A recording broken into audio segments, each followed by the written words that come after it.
Hi, everyone. Good afternoon. Thank you. Oh, I love this. I love the hype. I appreciate it. So my name is Tara. I'm a developer relations engineer in the Chrome team, and we have a jam-packed session for you today. So in our about 40 or so minutes together, we are going to be going through how to give your AI-assisted web development workflow an upgrade with modern web guidance. So if you've been using an AI agent to build for the web, and you're seeing that the generated code is either outdated, it's not really working well across major browsers, or sometimes it's just wrong, then this is the workshop for you.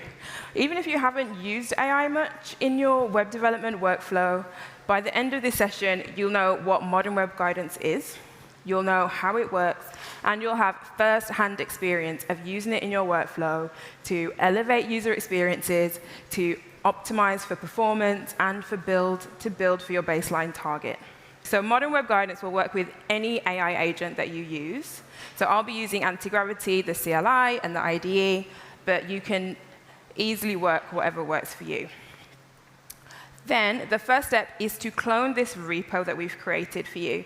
So it's a little bookshop application full of legacy code, and so we're going to use it in this workshop and find ways to use modern web guidance to improve it. So if you go to this link, it will take you to the GitHub repo, and if you change your directory to legacy demos/cozinut bookshop, install the dependencies and run npm start. And if you're concerned about size, I think it's about 36 meg once you've got Node modules installed and you've got all the Git files too. Once you have the demo project, then you want to install modern web guidance in that project, or you can install it globally across your workspace. So this command here will install it, but you can also install it as a plugin if you're using anti-gravity, or if you're using another popular agent too. And then the final step is to install DevTools for agents. So if you go to this link, it will take you to the page with all of the installation instructions for installing Chrome DevTools for agents within your agent. And if you're using anti-gravity, you can also, there's a one-click setup that you can do within anti-gravity to install that too. So let's talk about what modern web guidance is. So before we get into the code, if you've built anything on the front end with your AI agent, you'll know that it only knows so much. And there are lots of reasons for this. But one is that today's models are trained on data of how to do web development in the past. And so much has changed, not only in recent years, but in recent months. And in Chrome, we're making improvements to the web literally every single month. We're releasing new features.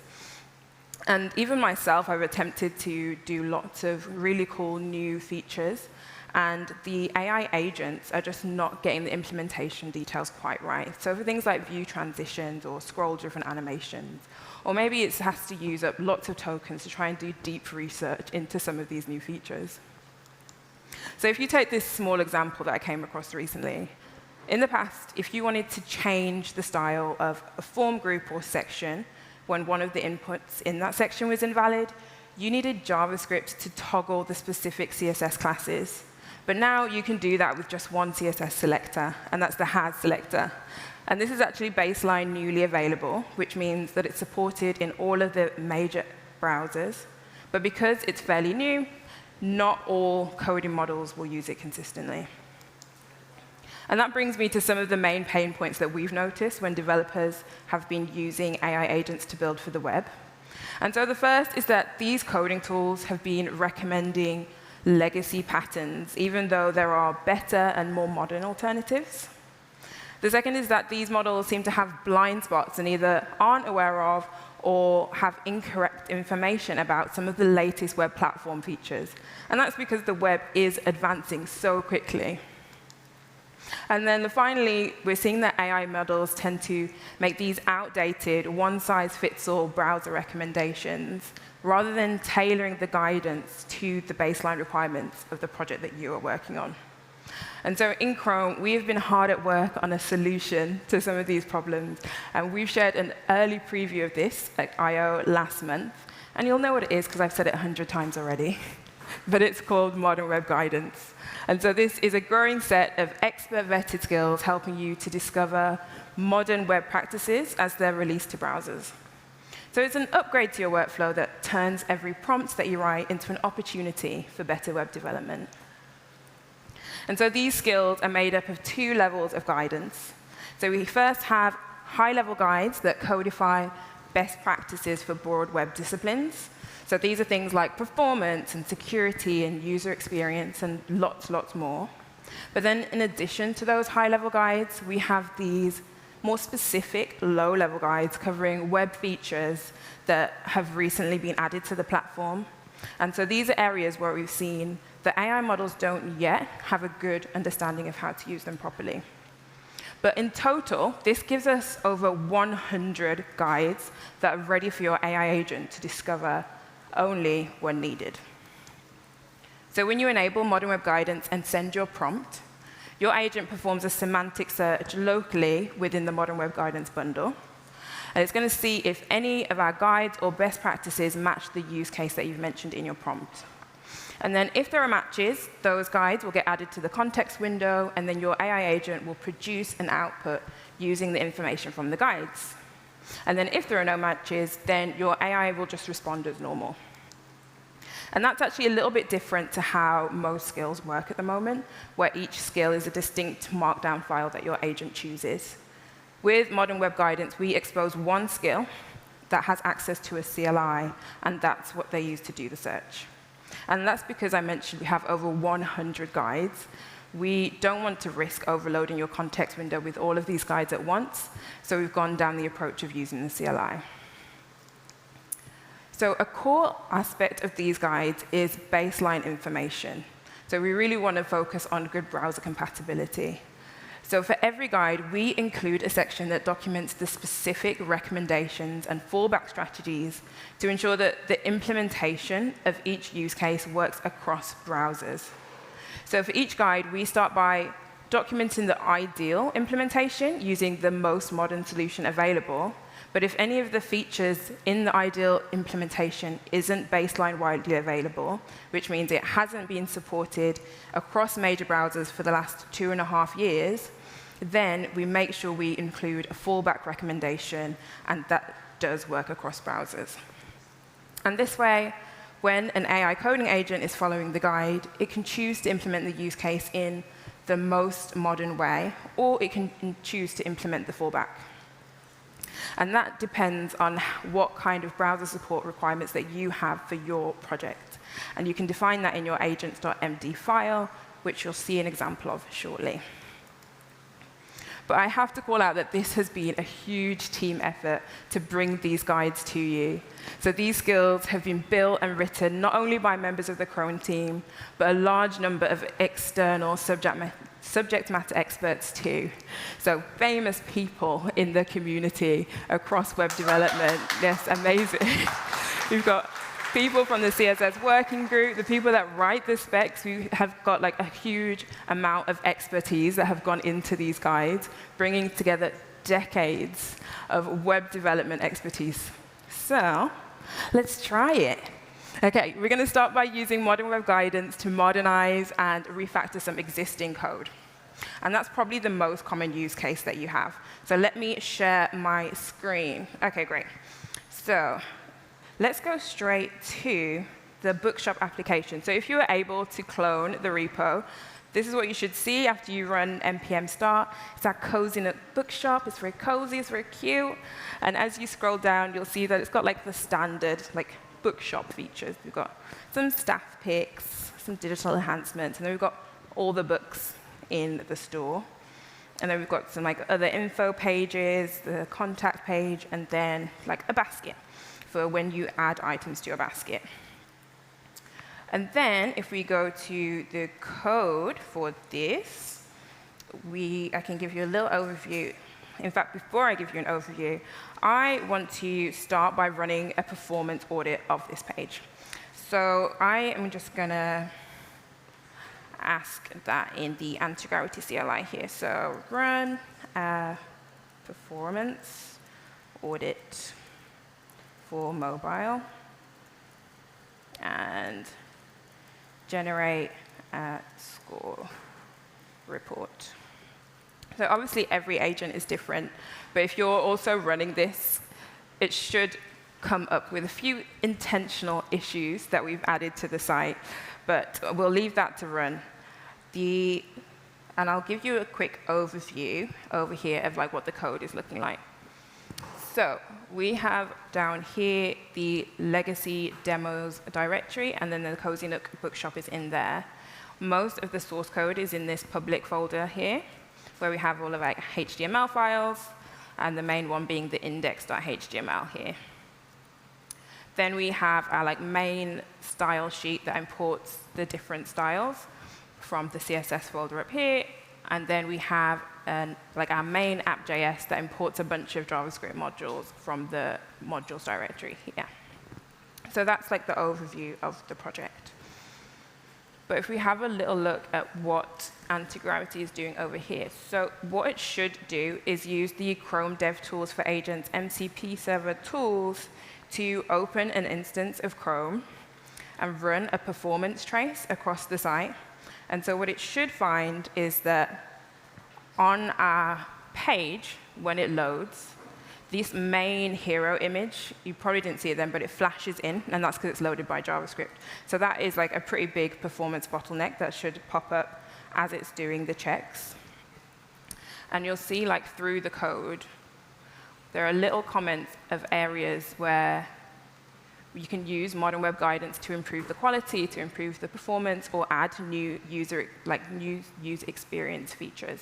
And you'll see here like the to-do MWG with a bright pink heart to make sure that you can see it clearly. And then we have a few more down here. So it's taken a moment to run our performance audit, maybe because it's so slow, the website. But it's likely that it's going through each step. So it's got the DevTools MCP is called list pages. It's navigated to the page. It's running the Lighthouse audit as well. So it's checking for things like accessibility and some of the new checks that we've added to Lighthouse recently that you'll hear more about later today. And so it's running the full Lighthouse audit and generating the comprehensive report. And so what we usually see is like a good list of all the different improvements that you can make from the output of running this audit. So one of the few things, so other than the main image being loaded by JavaScript, we also see issues with the font that gets loaded. And your agent, if you're also running, like working alongside, should make some improvements to how the font is loaded too. And when we start looking at modern web guidance, you'll be able to pull in even more specific use cases on what you can do to improve the performance. OK, let's see what's going on here. So it's getting audit findings from Lighthouse. So it's looking at the LCP, and it's looking at like render blocking resources to see where the performance of the web page is lacking.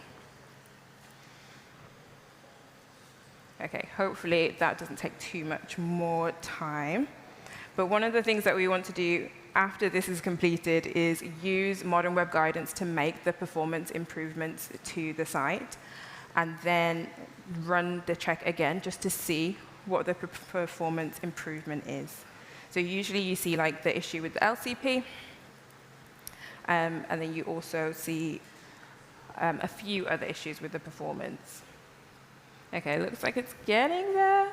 We're generating the performance audit. OK, the work is done. So it has given some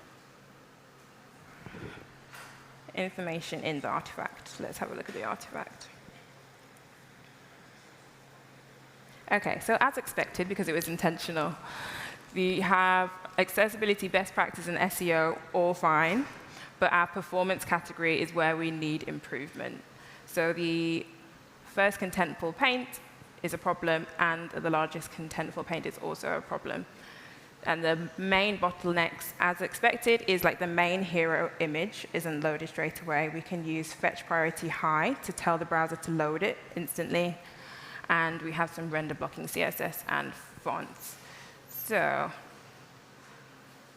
I want to use the modern web guidance / commands just to make the performance improvements. So whenever you're making new features or prompting, the agent should automatically be able to pick up any modern web guidance guides depending on the feature that you're working on. But you can also use this modern web guidance / command to make sure that it goes off and reads the latest guides too. So it looks like it's found guides for optimizing the image priority. So it's done a search, and that will return a list of the most relevant guides to that search. It's also looking for scroll-driven animations. And then it's gone off to get the exact guide for optimizing the image priority as well. So it should start making changes to our code to optimize the image. OK, these ones are just our Lighthouse reports. So it's making changes to our hero JavaScript file and looking into some of the other files that we have too. OK, so it's updating and adding the fetch priority to the images. And it is editing the main hero image in the HTML. So it should come down here. So if you see, this is the image that it's looking at. Actually, not that one. This one down here. So previously, this source wasn't there. And instead, it's just added it directly to the HTML file, added the fetch priority to make sure the browser fetches it straight away, and likely will also add a size and width to avoid it from changing the layout of the rest of the page. OK, and now it's just doing another audit just to check that the new scores have made an improvement. While it's doing that, I am going to type the next prompt. And so what else that is in the project is we've used some code that is fairly new, but now is baseline widely available, and so can probably be tidied up. So can you remove any dead code across the app? And so what this should do is your agent will look across the code that you have and then realize that specifically this email feature that we have at the bottom of the bookshop, I can show you an example. If you type anything, we get an invalid client-side error. And then if you make it look like an email address, you get the valid error. So the code for this is in our validation JavaScript. And because when the feature was introduced, we wanted to make sure that there was a fallback available. We have a lot of extra code to handle the fact that we need to map ARIA states. We need to make sure that there's a fallback for every possible case. Oh, OK, the agent has terminated. But let's move on. So it's made the changes. I'm going to commit those, because we know that it's going to improve the performance. And then we'll move on to the next feature. So removing the dead code. But it does look like the performance update finished. It potentially just didn't quite get to the point where it generated the artifact. But let's see if it can get to the point where it can remove the dead code across the application. OK, let me make that a little bit bigger. So it's searching for dead code, but I know we don't have any specific guides for that. But it has already found that we've got this user invalid code to see if it's, so it's checking if it is baseline widely available. And now it's also checking some of the rest of the JavaScript files.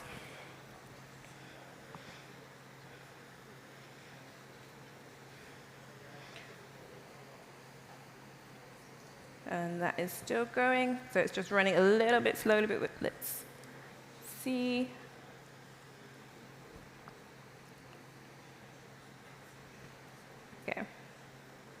It's like going one by one through each of the JavaScript files. OK, it has come back to the filtering JavaScript file and seen that because user invalid is baseline widely available, and that's what our project adheres to, it actually doesn't need a lot of that code. So it's going to go and remove all the obsolete fallback code.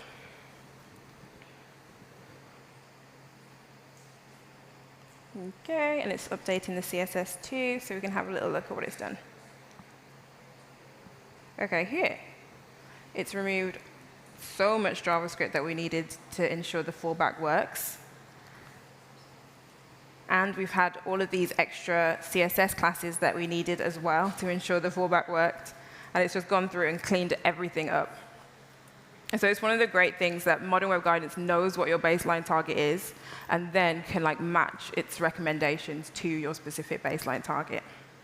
So let's commit that one. And so let's add one new feature to finish off with.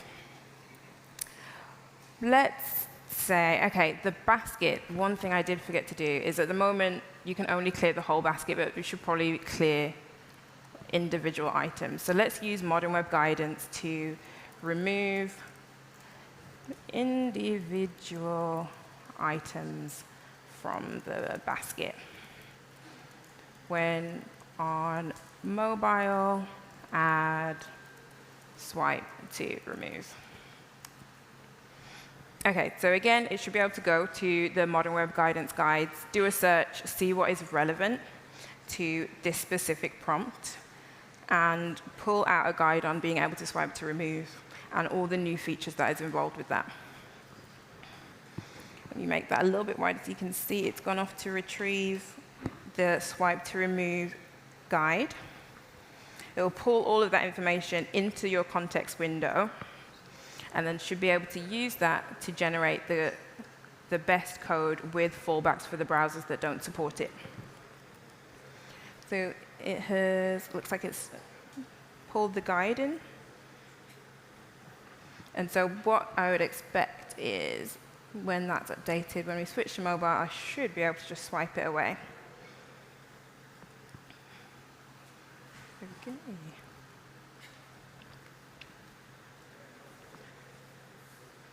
But we can come back to this one in the interest of time, because it's taken some time. But if we switch back to the sides, then we can have a look at this one after we've looked at the next steps. So there are a whole bunch of new features in the web that you can use Modern Web Guidance to build for. And they make use of modern web features while considering cross-browser compatibility. So these are just a few examples in the time that we have to bring Modern Web Guidance into your coding workflow. But you can do so many other things with it. If you come and visit us over at the demo booth, we can show you some of the different things that we're doing with Modern Web Guidance. But we'd love to hear your feedback. So if you tried it out for the first time, or you're finding it works really well or not so well, please file issues on the GitHub repo. All of these guides are open source. And we'd love to hear your feedback and ideas as we work towards the full release of Modern Web Guidance. And if you want to continue learning, if you go to the Code Lab, this is the link to the Code Lab, you'll be able to see more details on using the bookshop to build more modern features. And so I'm going to quickly go through the process of building something new. So in the interest of time, I'm going to walk through this quickly. But I wanted to build a dessert photography portfolio site, do a bit of vibe coding. And so when you click on an image, it loads the whole image in a new page. And so I used a few prompts, and I did it both with Modern Web Guidance and without Modern Web Guidance. So I started with the core structure of when you click it, it opens a new link, the navigation, how the transition should work. And the third prompt was about how we can do interesting interactions, swiping to close, and then a responsive navigation bar. And then the final prompt was intended to bring in some scroll-driven animations. So as you scroll, the pictures come in a fun way. So if we go back to my laptop, I can also go back to the feature, swipe to remove feature. Let's see if that's worked. So it's add a little bin. And you have this nice little swipe to remove feature too. A little glitch there where it's removed all of them, but let's add one more item and let's see it work. And so you should be able to swipe it away, and then it goes. And so that's using one of the guides in Modern Web Guidance.